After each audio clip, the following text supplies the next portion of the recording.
Evo ovdje imamo Nokia X Plus, manju verziju, ima 3 megapikselnu kameru, ali 768 MB rama, dakle brži je od Nokia X osnovnog modela. Sučelje je stvarno brzo, ovo je čak, vidite, ok, radi se još o prototipima, to možete mijenjati, veličine ovih ikona. Dobra stvar je što možete stvoriti, kreirati foldere, dat mu ime, recimo kamera, kamera, i tu samo možete stavljati aplikacije, recimo od kamere ili bilo šta, napravit ćemo sad ovako. Ubacite unutra, tu vidite koja aplikacija, možete vidjeti 1, 2, 3 do 6 aplikacija. Sa strane opet Fastlane. Uređaj stvarno dobro izgleda, ali 3 megapikselna kamera fiksnog fokusa.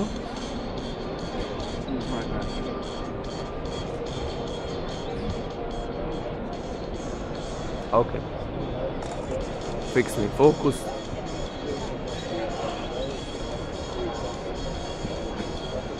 Ali za 3 megapiksela radi poprilično pristojne fotografije. Nema prednju kameru kao što možete vidjeti. Sučelje je jednako.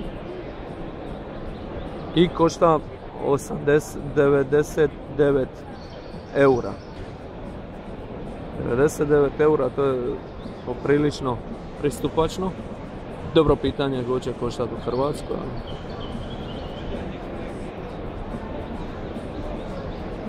Opera browser.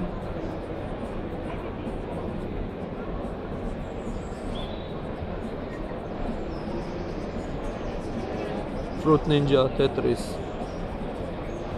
Vine, imate Whatsapp, Fastlane,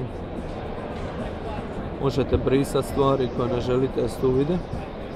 Isto tako možete namjestiti koje aplikacije želite vidjeti u Fastlaneu.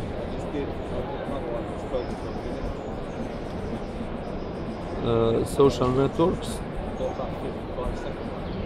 Šta želite da se prikaže Facebooka? Pardon, samo da očistimo zaslon.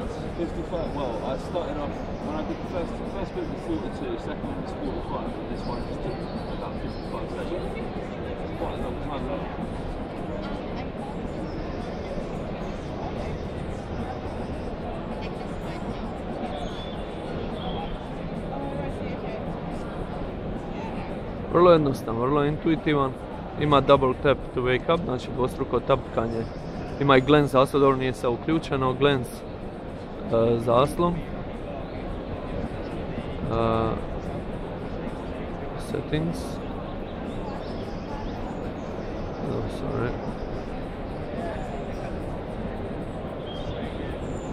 Display. Oh. Double tap, glance. Lock.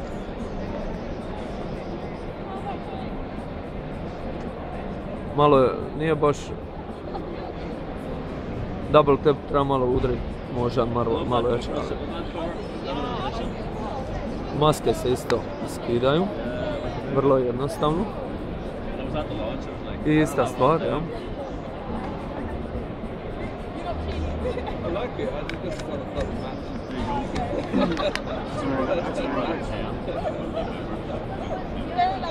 €99. Ok, pozdrav.